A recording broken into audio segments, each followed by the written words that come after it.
Leslie and I have known each other since early childhood. We grew up on the same country road in Mississippi. I think why we're good for the community of Mississippi is because we're a product of this community. We are just two country guys, and we were embedded with what I call the diamonds of good character. Come, join the family, and help us build the community.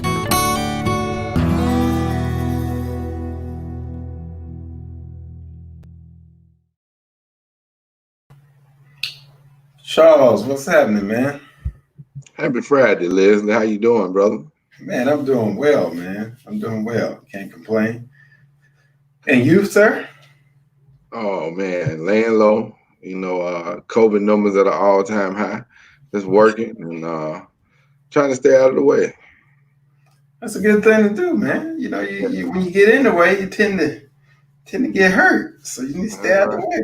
Yeah, Mississippi is out of ICU beds, so. Oh, that's official now? Yeah. You know, that was just a thought before, and I know it was closed, but they're officially. You talking about statewide out of ICU bed? Good luck trying to find one. Kind of like going to a Beyonce concert, but not so good because it's COVID. It's like going to a Beyonce concert before the pandemic with no ticket. That's right. Yeah, that wasn't going to work out well for you. That's right. Well, good to see you and good health on another Friday. That's right. That's right. A lot to talk about, a lot to be going on. But before we dive in, just kind of recap on the week of activities, because obviously it's never a dull week of activities on the national and local landscape. And since the time we've talked last, we've had a debate that's happened in Georgia. We've had all kind of filings and rulings by the U.S. Supreme Court, the court. We've had the Christmas a whole party. bunch of stuff go down.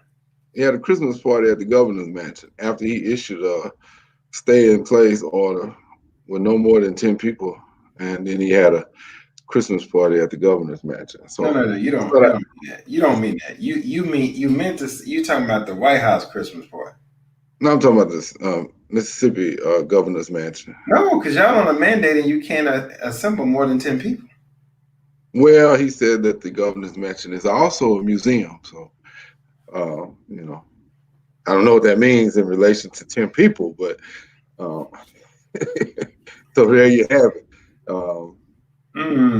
Not exactly breaking news to you, but I mean, at this point, what do we expect? Well, you would think after Gavin Newsom, after the mayor of Austin had to come in and do the right thing and apologize because they clearly made a mistaken judgment, I would expect nothing less from the great governor of Mississippi.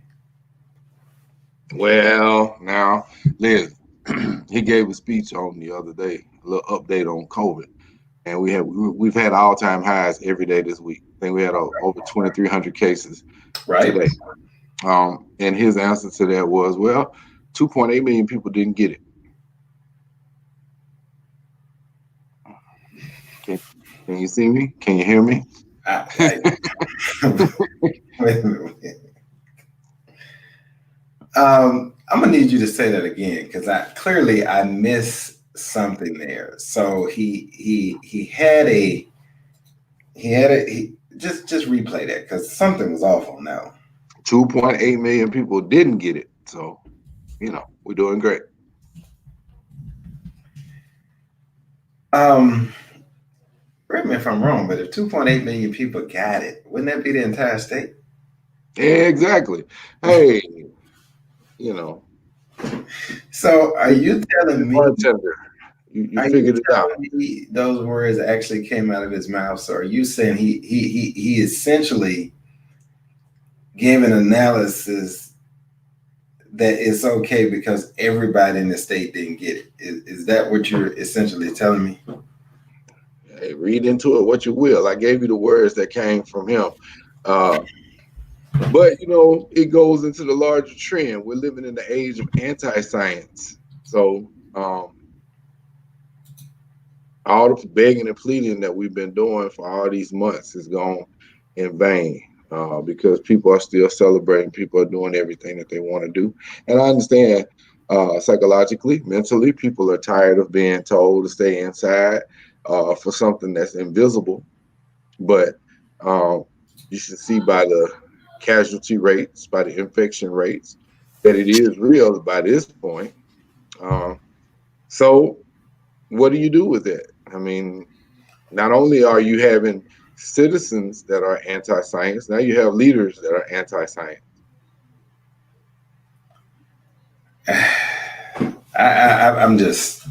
I'm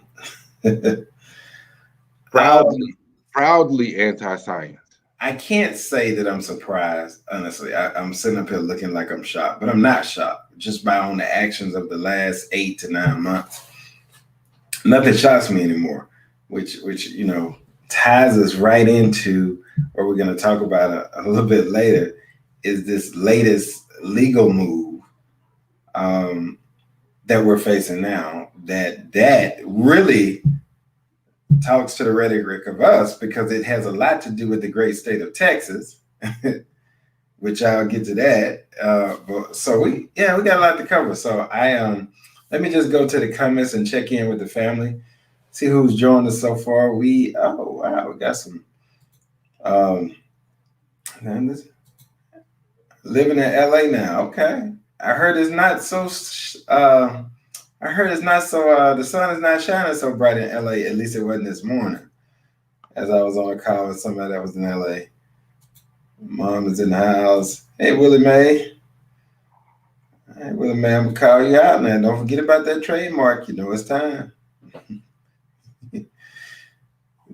But, so Charles, thinking about this. So I want to recap the debate. I don't know if you got a chance to watch the debate in Georgia. There was only one debate. Hold on. I just so we're clear when you say debate, because there were two. I'm going there. I'm going there. Let me just give me 10 seconds. Okay.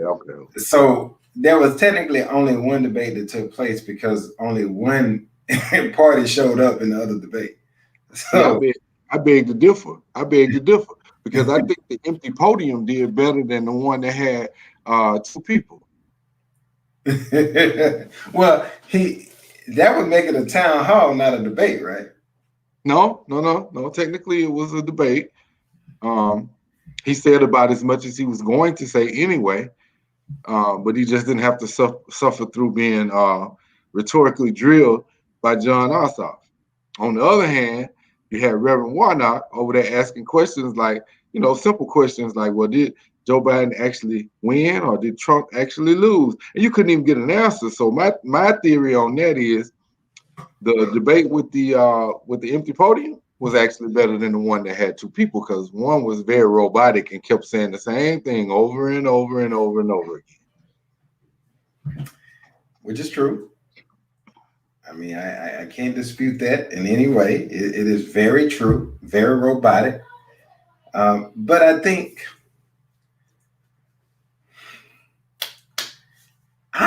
let me tell you. So me, I thought there were some missed opportunities in the debate with two people. I did. I thought there were some missed opportunities, and our guest that will come on here shortly, that represents the youngest voting generation. We'll get his views on that coming soon. But the interesting thing about it is I thought that there was some missed opportunities because she was robotic. She was very robotic. She was very disengaged. There was no sense of genuine compassion or empathy there, probably because she doesn't have it. But it was just so many opportunities to really paint the picture that I would have taken the liberty to do it, but he didn't. So we'll talk about that. So we're gonna bring our anything you got before we bring our guests in. Oh, go ahead. Let's get him in here. All right, let's get our guests in, bring him in, and join them into the conversation here. Hola. And we have. Let me change this up here. All we right. have one Cameron Johnson. How How's you doing, everyone sir? doing? How you doing? I'm good. How's it going, Cameron? How are you? I'm great. I'm great. So I'll take the liberties and do this. Cameron is our newest intern. He's a student at Jackson State University, and he's going to be intern with Irvin Law. But he's also representative of the new voter. And so I think Leslie wants to probe his mind and see what he thought, because Cameron is a very astute political observer. Thank you. Hold on. There we go. That's what I was trying to get to. All right. So, Cameron, we had a conversation a little bit earlier about, and we're talking about the debate in Georgia and Charles and I had an interest. He thought there were two debates, even though only one person showed up for the other one. We'll get to that one later. But when we talk about Warnock and Loeffler, you felt there was some missed opportunities, just like I felt there was some. Yes. I'd love to hear your voice from representing your generation and where you thought the missed opportunities were for Reverend Warnock. Well, I think that from a Zoomer perspective, Gen Z, and I think it speaks to my generation, but I think it speaks to any generation or anyone who's tired of kind of the monotony of politics, where I think Reverend Warnock, who did a great job, could have spoke more directly to the audience to point out how robotic Loeffler was, where it's like he could have said in a much more polished politician-y type way, this woman got fed her talking points to call me some radical liberal, and that should tell you that says a whole lot more about her than it does about me. Something to that effect. And he didn't really directly challenge the narrative that was presented there. He rebuffed her claims, yes, but he didn't challenge the narrative, which is the real problem, which is what she's trying to convey. So, yeah, Professor, that's one of my students giving you off the top analysis. So I don't really have to say anything. He can stand in my spot. Matter of fact, I can go watch The Mandalorian while you guys finish this up. Shoot, I got to watch The Mandalorian later. Well, but let's dive a little bit deeper there. So when you talk about the position he was in, trying to paint a picture, he did rebuff the claim. But let's go into because I want to make sure we talk to your generation. So when you talk about that, and you did a great job of painting that picture in a scholastically kind of way. I mean, you did a 4.0 version of that. But I need you to break that down. I need you to come on down to that 2.0 area, because I want to make it very clear and I want to make sure we're understanding what you're saying. What? So you think he had missed opportunities to really paint the picture? Give some examples. If you were Reverend Warnock, what are some things you might have done differently? Oh man, I'm trying to think. Let me recall some moments during the debate.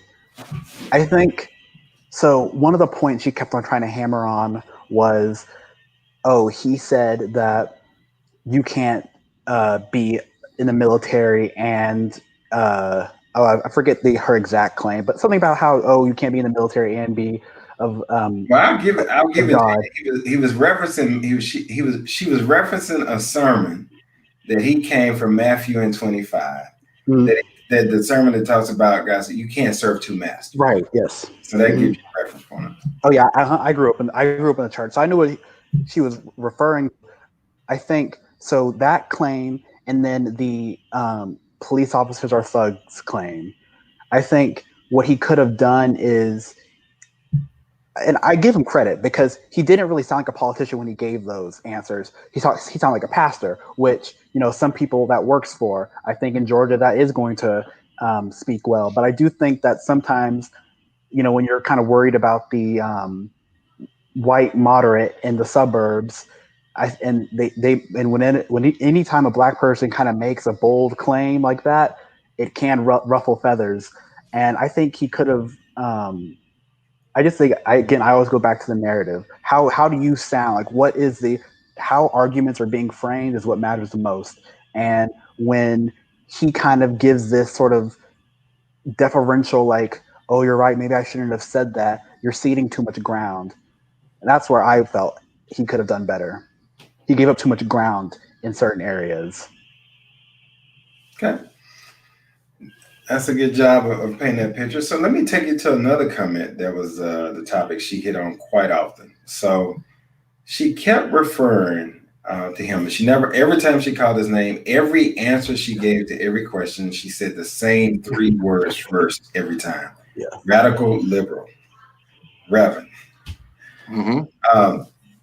Talk to me about what that did to you, coming from your lens, and how you perceive that. I mean, it's to be expected at this point. Anytime any Democrat says anything, they're a radical communist Marxist who eats puppies. Like that's the what they're trying to go for with their messaging. But it is, I mean, it's race baiting is what it is. I mean, you're trying to paint a picture of this, rabid, crazy black man who's trying to change things. And that's what was funny to me. And what I would have said if I was in his position, she kept on saying, "Oh, he's trying to do this." And it's like, lady, things aren't working for a lot of people right now. Change is what we need. But it's this constant kind of change into the argument where it's like, oh, well, he's a spooky radical, ooh, boogeyman. And it's like, shut up. I felt bad because I saw the joke all over social media that if someone was trying to do a drinking game where they took a shot every single time she said radical liberal, they'd have died of alcohol poisoning. I mean, that. Exactly. But you touched on something that I want to point out to both of you. You touched on puppies. Now, Reverend Warnock's campaign pre-budded all of this with the first commercial that he released, and then he released the second commercial with the puppy. First commercial, he says, "I'm going to tell you all these spooky things about me. I love puppies." Right? He followed that up with a sequel where he says, "See, I told you, Georgia, they're telling you all this stuff about me. And what do I think about it?" He had the puppy, but this time he had a bag of dog poop and he dropped it in the trash. Masterful campaigning. It's really good. Yeah. So he didn't have to say a lot. Now I do agree with both of you. You don't want to let that narrative set in cement. But he had already kind of poisoned the mixture of the cement because he already pre-budded it. Oftentimes campaigns leave that lane wide open, but he was smart about it in going out and doing it in a non-threatening manner. Yes, you need to preemptively shut down all those arguments. Now, I will say, in that commercial he didn't confirm whether or not he puts pineapple on his pizza, which can make him lose votes with even someone like me. I don't know if I'd trust someone like that. But I will say this, guys. Let's just talk about the elephant in the room. Most people don't want to talk about it. I will bring it up. So there was one point where she brought up the fact that the child abuse issue and whether he was something about arrest or something that goes back. Now, here I'm gonna put you on the spot. Did you think he responded to that in a way that totally shut that down, or did he leave the doors open? I think if I'm trying to put on my brain I think voters, whenever they hear a politician bring up something personal, I think unless it's very obvious and it was a big story, I think people kind of just dismiss it as a political attack. And because she has negative charisma, it didn't really land. So I think it is kind of, maybe people were kind of but I don't think it landed as effectively as an attack she would have hoped. Well, it's going to be hard for the land because she has no emotion. She gave it like a robot. Yes. By the way, you have a police report. Yes. But I still think a missed opportunity for me. I don't think and for me, even though I know even though I've researched and I've done my homework and I know what the facts are, I don't think he answered the question for the people that haven't done it and hear that for the first time. I think here's what I will tell both of you. In watching those debates, that is political theater. Right. The actual action in this campaign is on the ground. Nobody is going to care about any allegation unless you profited off of COVID by selling your personal stock off of insider trading. Now that might leave a mark, considering people hadn't gotten any help from the government since the $1,200 check that came out long time ago. At this point, it equates to about $70 a month. That's what's going to be on top of mine. Right, exactly. I'm glad he brought it up, but of course we expected him to bring it up. I think so. I like how he kept on kind of contrasting her as, he's like, look, I'm the one who's out here concerned about working people, not you. You're one of the richest politicians in the richest. Yeah, the richest. So I think in Congress. Yeah, so definitely glad he hammered that point home. I think it would have been better if he had really just said, like, told her point blank that, like, this. She kept on trying to say, "Oh, well, I'm the American dream. I waitressed," like things like that. It would have been like you're like you sold out, something like that. I don't know. I think that would have been a good pointed message because people don't like sellouts, people who forget where they come from. And so if you say you come from these working class roots, evidently you stop caring about it. Yeah, I think that's a good point. I think that definitely landed some hits there because I think here's the thing, here's the irony. You have not secured any additional stimulus since that one back in the early spring when the pandemic first onset. It doesn't affect you because you worth hundreds of millions of dollars, almost billions. So it's hard for you to relate to me if I don't see the action you're doing. Secondly, he did a great job of bringing up the fact that she voted against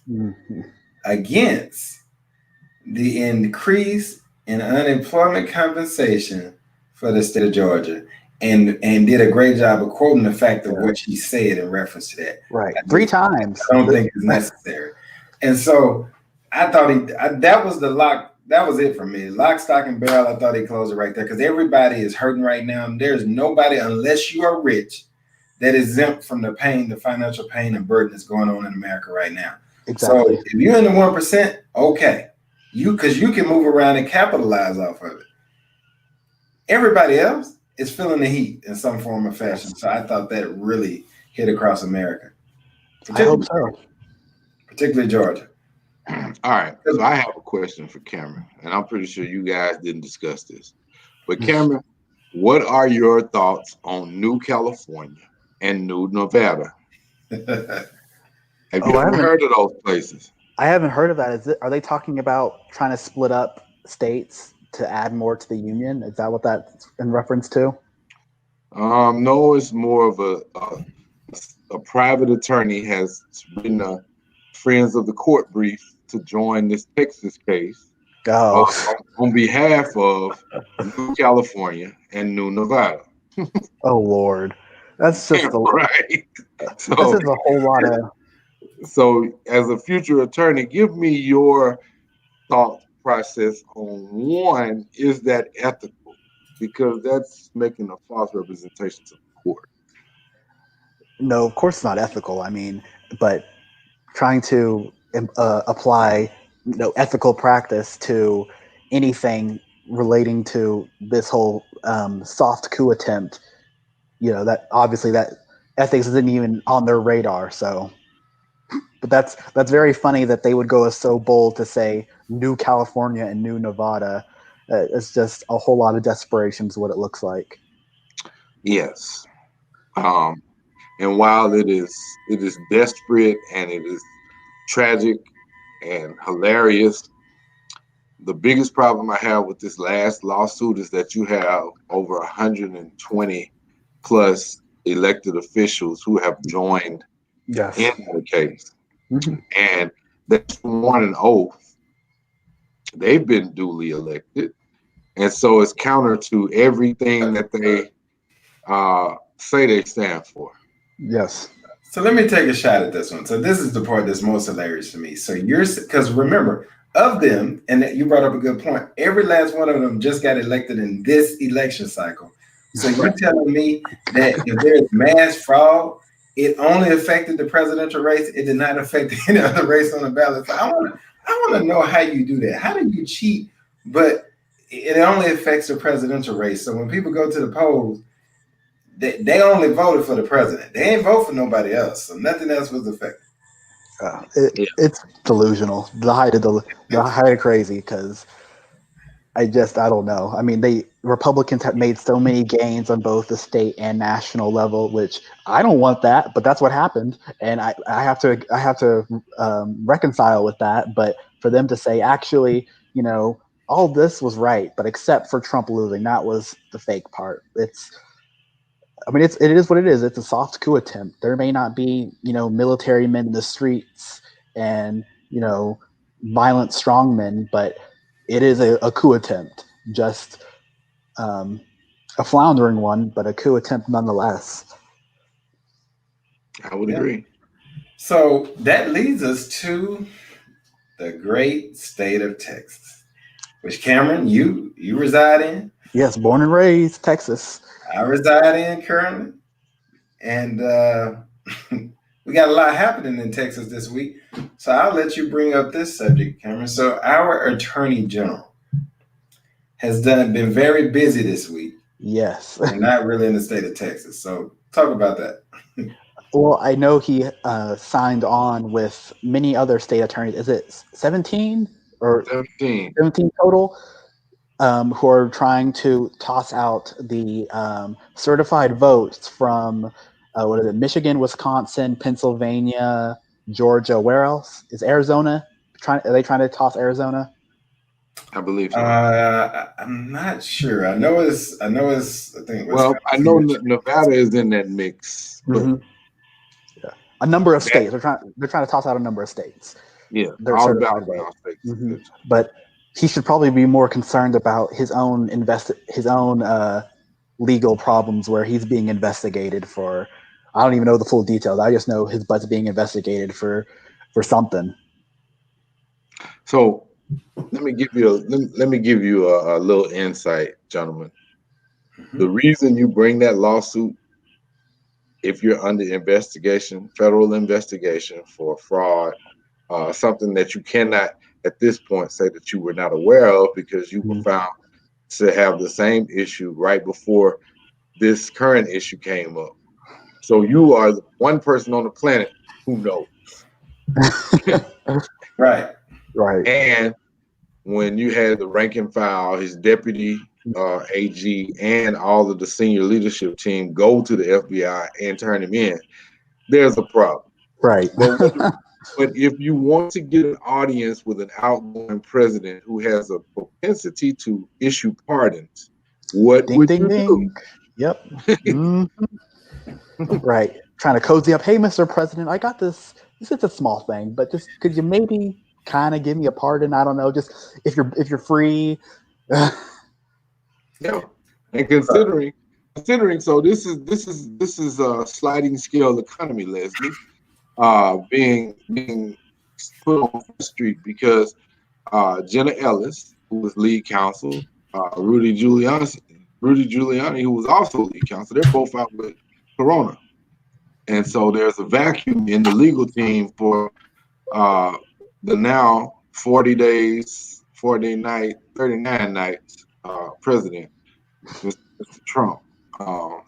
And so this is a perfect time for someone with legal troubles of their own to slide in and say, hey, look at me. I'm fighting on your behalf, and I got 17 other attorney general to join. Yeah. What a great microcosm of this presidency to have, or at least 2020, where your own legal attorneys are out with coronavirus because of your mishandling, ostensibly because of your mishandling of the virus in an election you lost that you can't accept. That's, oh Lord. Take it all the way out. Take it one step further. Not only are all those things that you just said true, but the attorney general who is bringing the charge to get this case into the Supreme Court is trying to tell other states how to run their elections while he's under investigation for fraud. Oh yes. Yes. Republicans are the party of small government, by the way. States' rights, by the way. Exactly. But think about the bigger picture, right? Come on, we can all see through this. Why would the Attorney General of Texas, if I was him, why would I be doing that? Because I want a pardon. Pardon, yes. Pardon gets me out of trouble. Exactly. Period. So I will be your one-man dance. I will dance and do just to show that I'm doing everything I can do to make sure you get the result you want. Can you know that good old saying says, "Excuse me, please," like, "Pardon me, please." Yeah. And it's really what's the word? I guess depressing is the word, bleak, however you want to word it. So this was the first election where the overwhelming majority of Zoomers got to vote. 2016, only like the very oldest of Zoomers got to vote, but now it's a lot more Zoomers got to vote this time. Okay, And hold on, wait a minute. Now, you just used a new age word. So now we have some baby sorry. boomers in the house. Watch us. So you're gonna have Sorry. to code switch that now. You just said you threw that one in on us, so you got Sorry. Zoomers is a way to say Gen Z, kind of like, so boomers, Zoomers, that's how they came up with that word. So Zoomers got to go and vote. And for our first election, we got a coup attempt going on. That is a lie. Something that you will never forget. Yes. And not only is it a coup attempt, but you have, the overwhelming majority of the opposition party co-signing it, a political party, and, the supposed free world leader, America's supposed to be the leader of the free world. We have a coup attempt going on, and it's going to have a lot of ramifications going further, just in any election politically. I don't even know how to quantify it. I mean, there's so many angles that you can look at it from, but it's bad. Like, that's just the simplest way of saying it. It is very, very, very bad. Yeah, I would agree. Do we have any comments out there, Leslie? Yeah, let me go to the audience and see what we got coming in. All right, family, fire me up with questions. Got Shauna Landers, who says fraud was proven in California, mayoral for Hawthorne, 2 charged with voter fraud in California. And then, all right, I'm gonna give them a chance to fire the question. All right, family, send questions for the young Zoomer. It's not every day we get a Zoomer represented on the show. So, I mean, if you ever wanted to pick the brains and wonder what young people are thinking, this is your chance. So let's fire some questions for young Cameron, put him on a hot seat here. Yeah, so lay him on me. Go ahead and list your questions, and I will get them up as they come in. So I want to address something right quickly.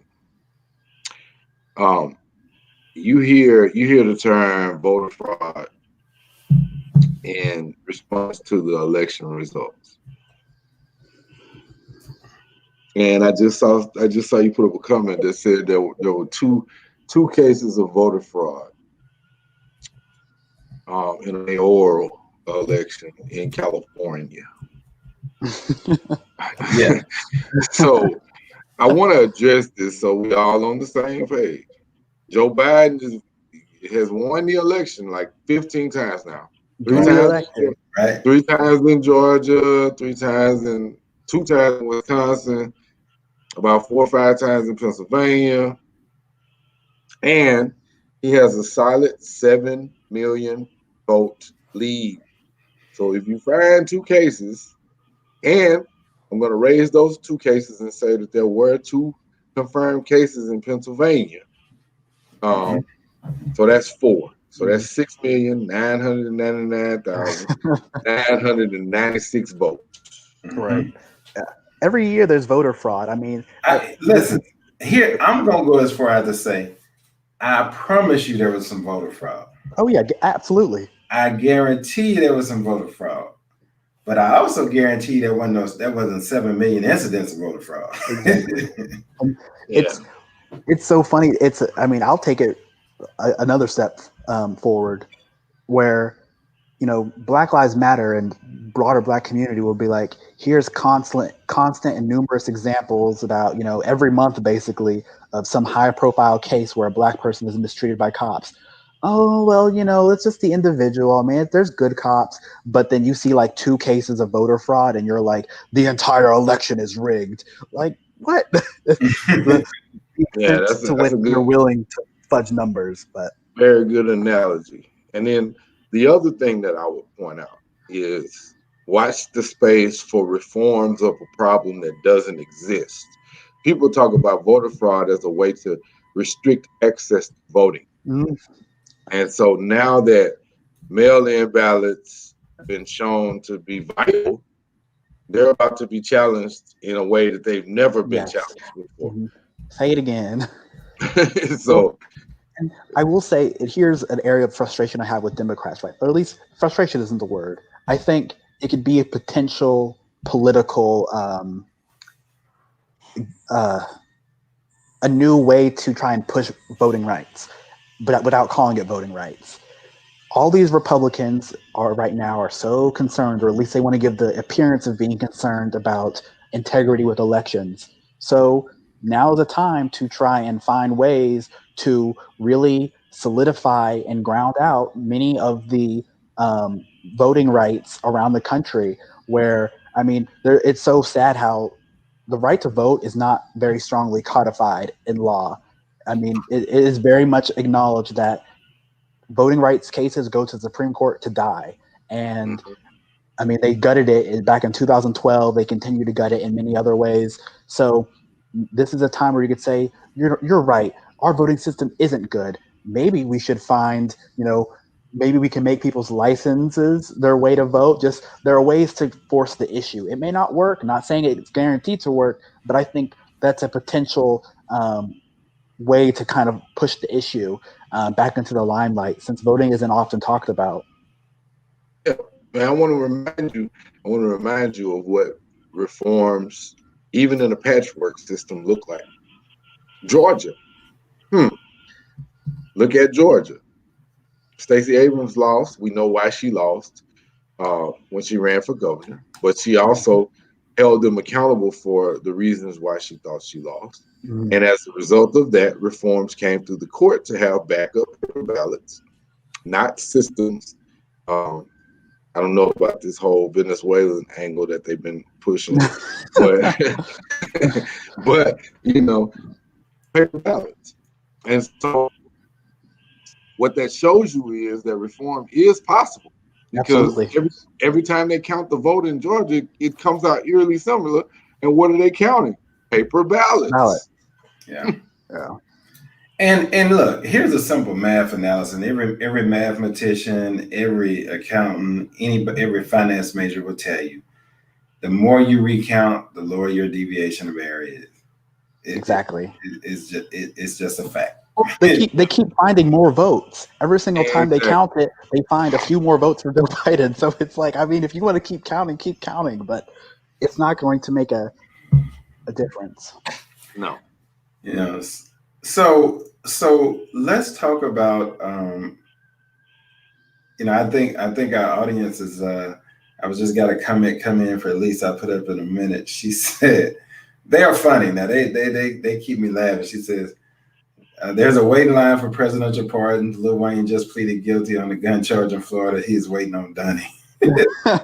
So, we got, look, it is one thing I've learned is that when I look at this,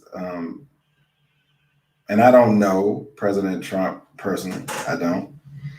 I've never spent 2 minutes with the man, but he doesn't appear from just visual appearance to be somebody you're just going to be running to hang around. Just doesn't appear that way. But when you need something, and when you look at some of these situations of who his biggest supporters are, there's a reason. There's a good logical reason. If you just look at it, you're like, okay, well, I can see a very clear logical reason. Not saying that's it, but I can see one. And so the reality is, I don't think that what the great state of Texas is doing, and I hadn't even looked to see if the Supreme Court even rejected it or even is going to even consider it, because the Electoral College will vote on Monday, and it's all a moot point anyway. Mm-hmm. But do you have an update on that, Charles? The Supreme Court hasn't said anything. They shot down the attempt in Pennsylvania with one word. They're like, no, but I mean, every legal expert is saying that this doesn't hold any water, and I imagine that'll be the case. Well, yeah, I mean, there's one state, and then, I mean, it's not like the states that he's going after are sitting back on that. They're firing back. So exactly. Yeah. But what would you need to fire back, Leslie? We don't have national elections. So how another state runs their election is none of Texas's business, or any of Exactly. the Yeah. 17 other attorney generals, Yeah. or Be any laughing of at the the court. 126 Congress and government officials who signed on. It I agree doesn't matter. because of correct me if I'm wrong, you legal scholars, but it isn't the states that makes the election laws of the state. Yes. That's what I thought. Absolutely. Yep. Except, what's his name? Who was the justice? It was back in Bush v. Gore, one of the conservative justices. Kavanaugh recently co-signed on his opinion in a footnote where he was basically like, oh yeah, well, if an election is like, basically it was a whole lot of legalese, but the gist of what he was trying to say is that if an election is contested enough that the Supreme Court can disregard like the way that the state is supposed to run things. Of course, it was just him, but I doubt he would really do something like that actually. But I can see that historical footnote, Cameron. But I will remind you that in 2020. There have been 57 lawsuits around this issue in various I don't think it's going to happen. Yeah, and they are 1 in 56. They won one, they've lost 56. Yeah, and the only one they won was saying that what was it? It was like the poll watchers could be a little closer. Yeah, that was the only one. So I don't think anything will come of it. Just that's a little interesting factoid, I guess. Yeah. No, I agree. All right, what we got by the way of questions, Leslie? Because I got some cameras. Everybody's silent, man. We got a lot of comments, not a lot of questions. I'm okay, we'll put some comments up and let's see what they're talking about out there. All right, let's see what we got.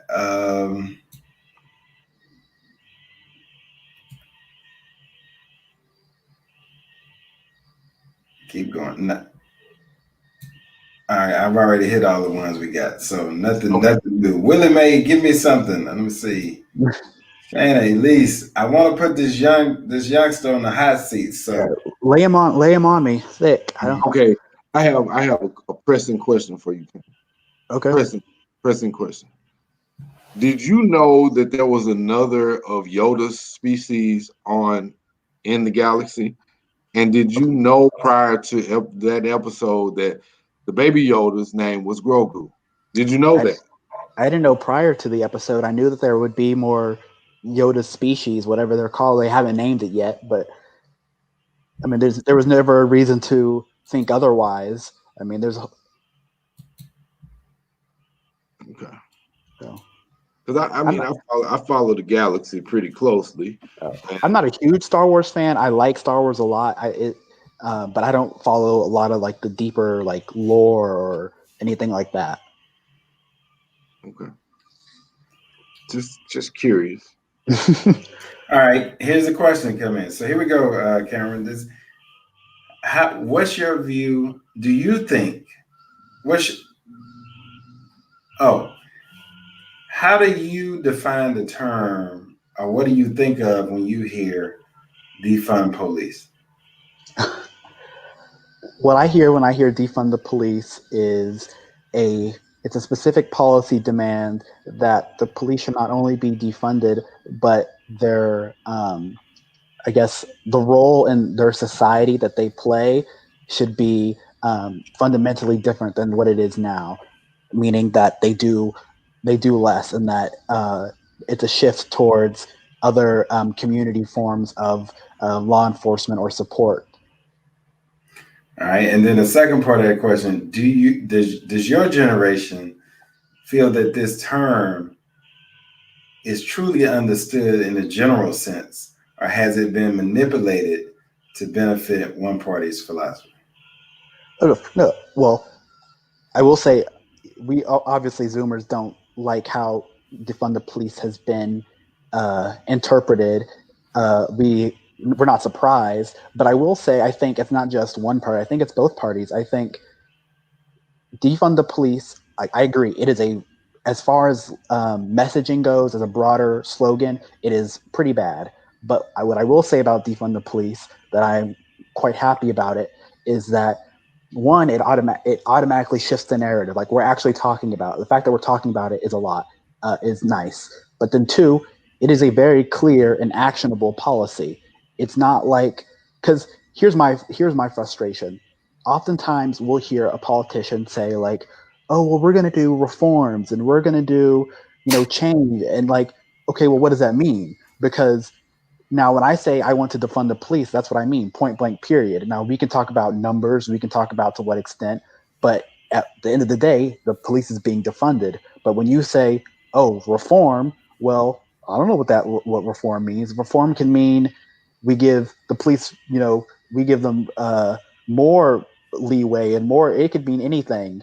So that's my thoughts on defund the police. It's not the best term, but it has its place, and I just think that the willful ignorance about it is very frustrating and says a lot about where we need to go as far as race relations. The same thing was said about Black Lives Matter. So, All right, and I'll come back to that one in a minute. Charles, your Well, thoughts? I was just gonna ask Cameron how he feels about the fact that Mitch McConnell has unwittingly, by refusing to give stimulus, defunded the the police. police, yes, exactly. The very thing that they're railing about, saying that this caused the Democrats all the seats. The person that's actually doing it is from the party that they're railing about. And to add to that, and this is where I get real annoyed at Democrats, Donald Trump, in like every single state that he has rallies in, he has racked up so much debt with local police departments because he doesn't pay Yes. them. He does not pay them to be at his events.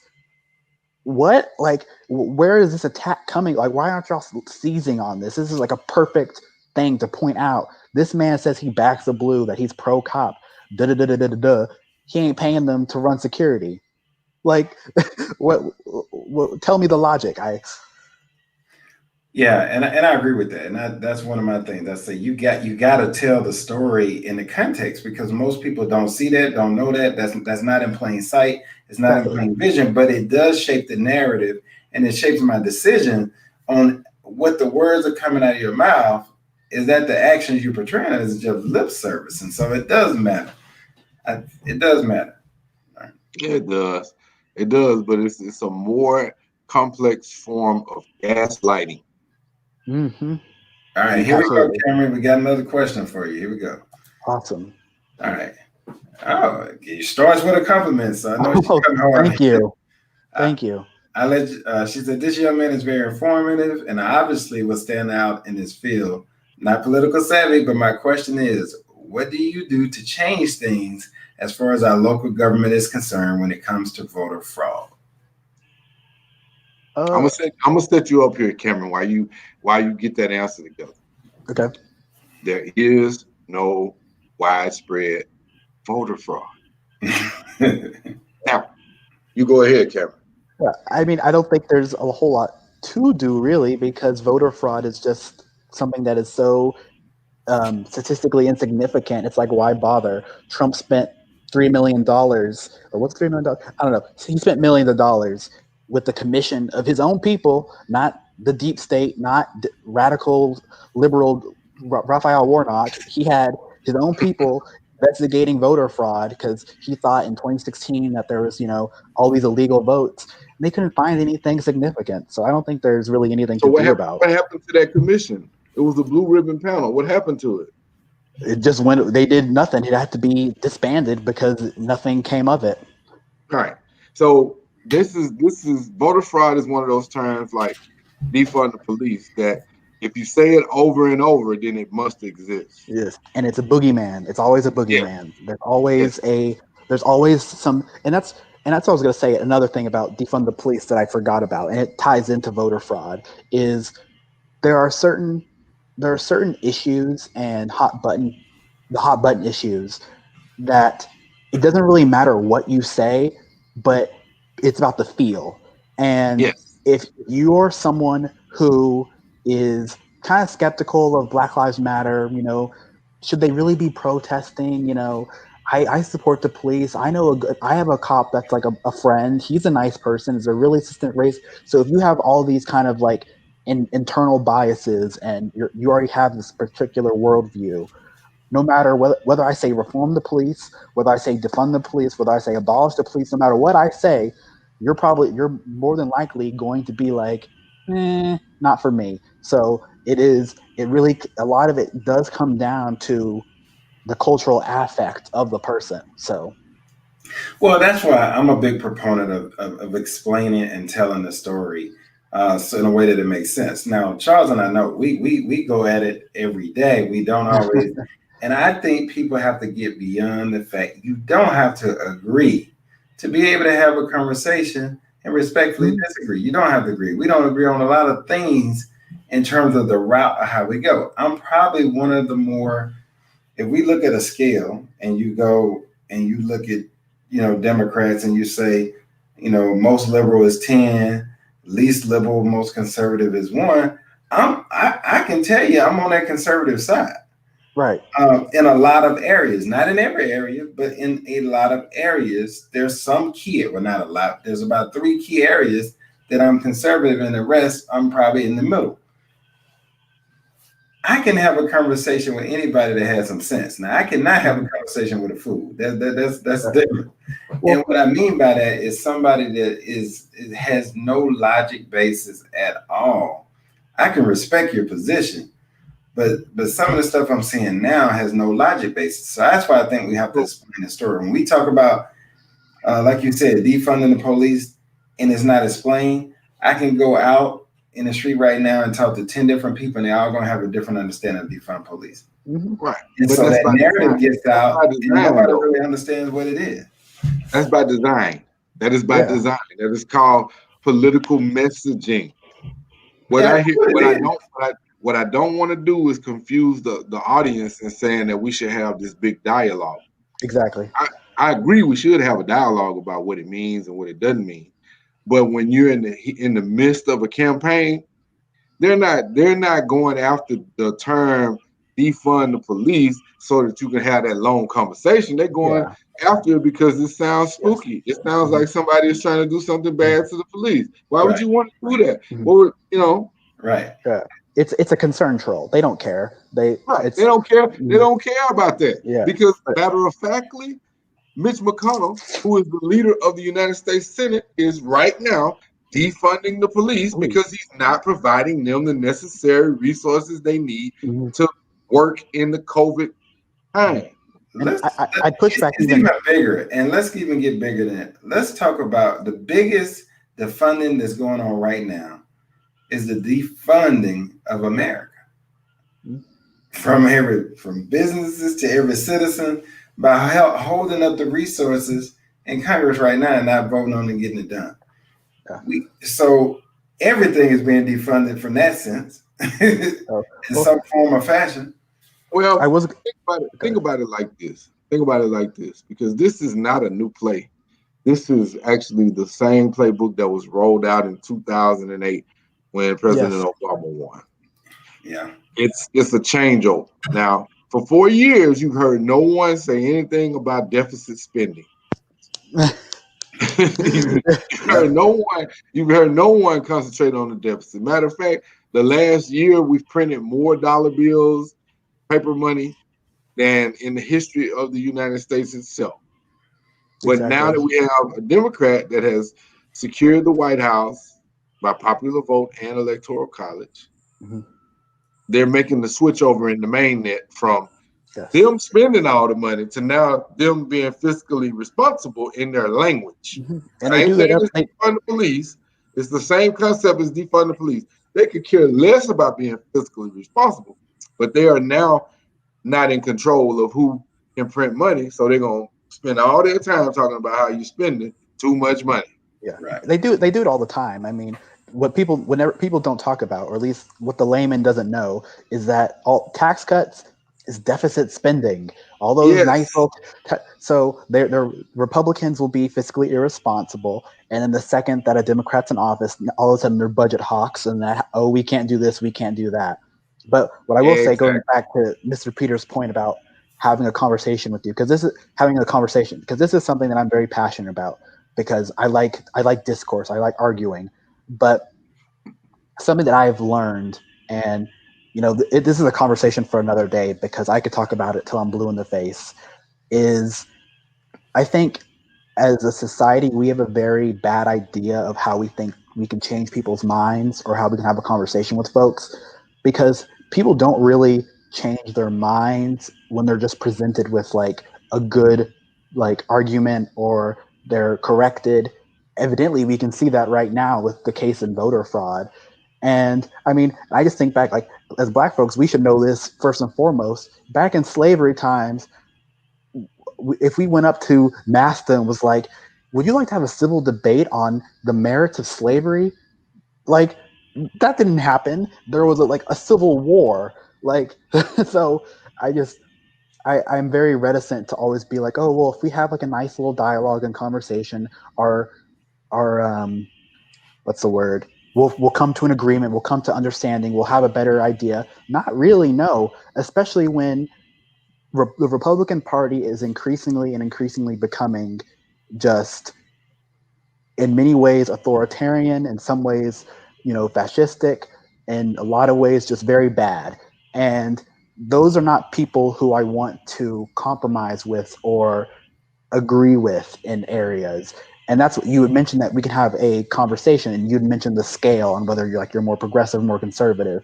So if someone came up to me and was like, systemic racism is a thing, let's talk about it, like how to rectify that. That's a civil debate. We can have a civil debate about that.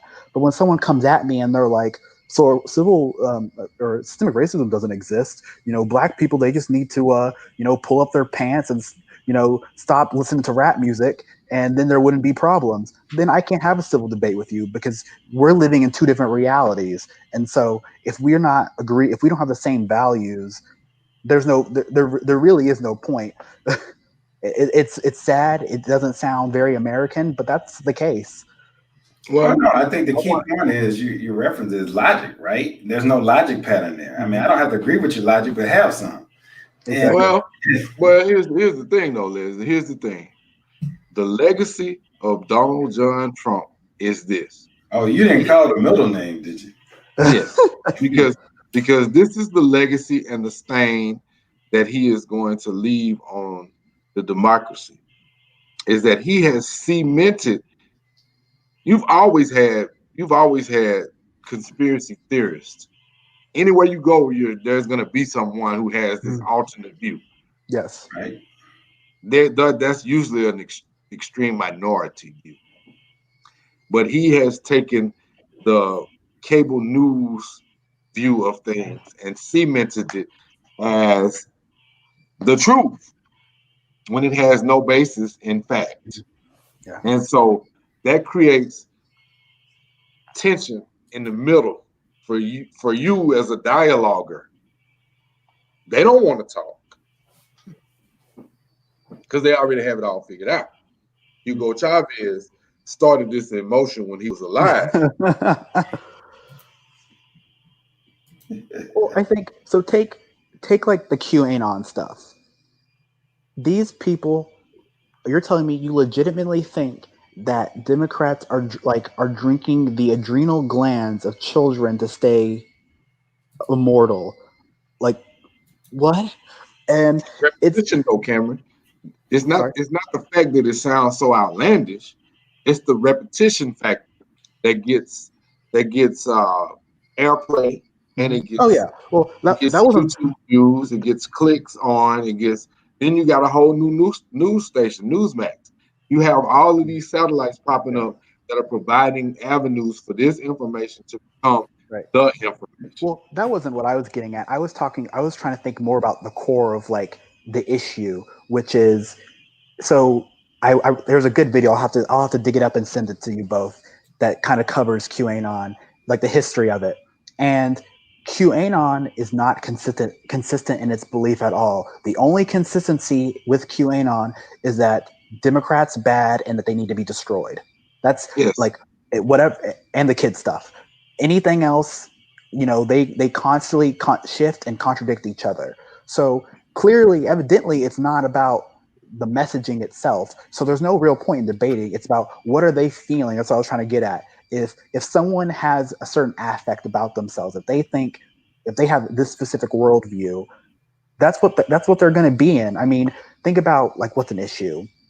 So the acceptance of LGBTQ people. So a lot of that did not become more accepted until more people started having those in their life who have that, who are someone like that, and it became a little more accepted. And so it was a big shift. And a lot of times now, if you look at like the radicalization of like the alt-right, the neo-Nazi type stuff, when you talk and listen to people who have been de-radicalized, 99.9999% of these people did not have some rational debate where they came to the conclusion that like there's a Jewish conspiracy and that black people are subhuman. It was they had some deep emotional insecurities. They lost someone recently. They lost their job. And so there's it's always something else. It's never it's sad, but it's not always about the issues at hand. It's about Right. how is this person feeling, and that's what we have to get at the core of. Is these people are feeling some type of way about maybe they're insecure about the future of America, whatever. I don't know. And sure, there's a whole lot of racism and etc. entrenched in that. But if we don't address it, it's just going to continue to get worse. So Indeed. speaking of that, how are Zoomers addressing it? Because you are truly a global generation, and what I mean by that, you're a generation that have no idea what life was without, with, when we had long distance. You you don't have a good reckoning of that. You don't really understand or know a world where you had to be very patient because you had to rewind or that cassette tape to get to the next song. You couldn't just hit a button. But you're also the first ones that could never have to worry about distance, because when Zoomers tell me, they say, "Hey, I have a distant relationship I hadn't seen." Now y'all got FaceTime. You can virtually see, like we're able to see each other. Yeah, we didn't have that. So how are you guys in your generation going to address it? Curious to hear your point on that. Well, I mean, I think that's a multi-pronged answer because in one way we're a lot closer, but we're also more lonely. Our generation's absolutely a whole lot more lonely because of social media and the way we've been atomized and how we communicate. Like it's everything. It's very hard to try and explain. I'm trying to think of how to explain it to the old bloods. Basically, I just think that we engage in things just so very differently. And like, so here's an example. Older generations like to call, and that's like the expectation. I'm gonna call you and we're gonna like sit down.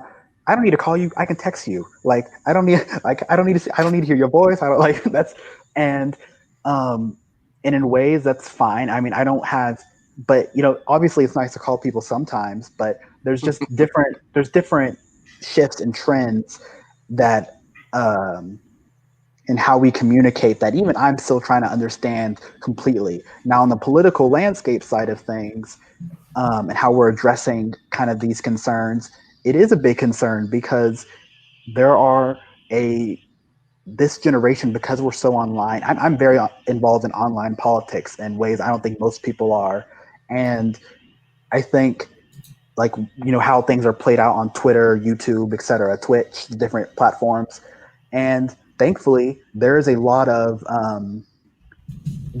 more content creators. Like I guess the one word is like influencers, like political commentator people, and they're doing a lot of good work to de-radicalize people. So not all hope is lost. That's a long history to get into, but there are people out there who are addressing this and doing it quite well, and in ways we respond to, through streaming, through funny YouTube videos. So that on that front, I think things are looking up and they're very positive. I have had to adjust, and it's funny because we have a lot of interns and as I work with you guys. So I told you today, I said, look, I actually want to talk to you today because I needed to pick your brain about something. I need to read your expression. But normally I will text or email or those type of things. But the funny thing about your generation, so there could be something important and you guys are sending in a text. I'm going to eventually look at my text, but I'm probably not looking at my text as fast as you are. Yeah. If I need to focus on something, I'm going to shut my text notifications off, all notifications, because I don't want that distraction because I'm trying to get this done. So it might be a couple hours later before I see that text. And then the thing about it is, you're in a place where you're like, man, I can't believe you didn't respond to me. I'm like, oh yeah, you said that. So leaving if we felt left on red, where you don't respond, we're like, oh, do they hate me? Like that it is one of the worst feelings. I see we're over time. Yes. So there it is. So there you have it. For anybody and for parents that have Zoomers, you get this all the time. But in the workforce, I can tell you got to learn all those ways. But it's refreshing hearing your perspective. Thank you. I always tell Charles, I wonder what the younger generation are thinking, because we certainly don't always understand it, but I understand more than most. But I'm always wanting to hear it because it shapes, it values, it has a lot of value because it shapes. Number one, I get some insight to what my daughter may be thinking. It gives insight into what our future power brokers are thinking, and then what I immediately get to is how can I help them, right? Be in a better position than we were, because I felt like we got a lot of exposure. So thank you. You're doing a great job too. You guys usually don't do well in front of the camera, but you're doing a fantastic job. Thank you. Well, always feel free to ask. I have no problem answering any questions. Well, we're going to shut it down. We like to stay an hour, and we're over today. We've had a great conversation with you, and Charles is my time person that keeps me on time. And but I do appreciate you coming on the spot and sharing your perspective. We'll take it to Charles and let Charles close us out. Charles? I'm very proud of Cameron and his representation of Jackson State University and his family and everybody else associated with him. He is a bright star that is on the rise, as you can very well tell. And he's had benefit of being grilled by me and grilling me. So of course he's going to excel because he's a thinker and a doer, not just one. Thank you. I can't wait to get him started. Cameron, we'll be in touch. Have a good weekend, because next week we're going to get with it. Okay. All right. Y'all be sure to watch The Mandalorian, one of the best shows out right now. That's right. I'll leave that to you two. What? Okay. All right. Leslie and I have known each other since early childhood. We grew up on the same country road in Mississippi. I think why we're good for the community of Mississippi is because we're a product of this community. We are just two country guys, and we were embedded with what I call the diamonds of good character. Come, join the family, and help us build the community.